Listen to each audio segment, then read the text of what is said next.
நண்பர்களே வணக்கம். இப்ப நீங்க பார்த்துட்டு இருக்கிறது பைப்புல வெட்டிவேர் சாகுபடி பண்ணியிருக்கிறோம். இயற்கை உரங்களை போட்டு சாகுபடி பண்ணிட்டு இருக்கிறோம்.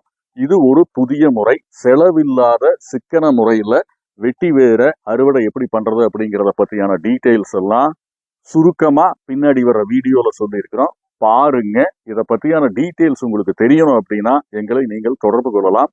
எங்களுடைய அலைபேசி எண் 9600876767. நன்றி நண்பர்களே.